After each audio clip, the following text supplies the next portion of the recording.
अंडाल थाना में 11 बजे आसनसोल दुर्गापुर पुलिस कमिश्नरेट के नवनियुक्त police commissioner doctor Pranav Kumar पहुंचे और अंडाल पुलिस स्टेशन निरीक्षण किया।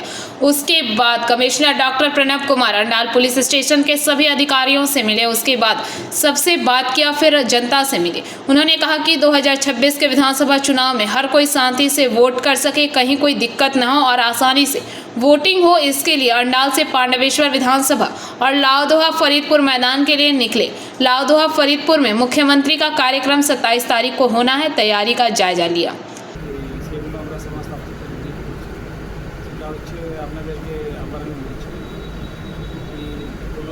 ভায়োলেন্স হবে না, ইলেকশনে কোনো ইন্টিমিডেশন, কাউকে ভয় দেখানো যাবে না, কোনো ইন্ডিসিপ্লিন হবে না, কেউ কাউকে প্রলোভন দেখাবে না, কোনো বুথ জ্যামিং হবে না, কোনো ছাপ্পা ভোট হবে না, আর কোনো সোর্স জ্যামিং মানে যেখান থেকে লোক ভোট দিতে আসে সেখানে কোনো রকম বাধা দেওয়া যাবে না।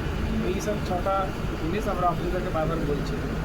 এটা ব্রিফ করা হচ্ছে পুলিশের কাজ যেটা আছে, শান্তিপূর্ণ নিরাপদ পরিবেশ যাতে থাকে ইলেকশনে। পাবলিক সঙ্গে দেখা করবেন? হ্যাঁ, পাবলিকের সঙ্গে আমরা দেখা করবো। স্যার, এখনও পর্যন্ত আমাদের এডিপিসিতে কত জায়গায় নাকা চেকিং শুরু হয়েছে? এখন আমাদের টোটাল 23টা নাকা আছে, সেগুলো চলছে। এখন 9টা ইন্টারস্টেট নাকা আছে, 14টা ইন্টার ডিস্ট্রিক্ট আছে। স্যার, এখন পর্যন্ত মানে কিছু পাওয়া গেছে কোনো নাকা চেকিং? সেগুলো আছে রেকর্ড হবে আমাদের কাছে, আমার কাছে। अंडाल से मंथन पासवान की रिपोर्ट, पीवीटीवी न्यूज़।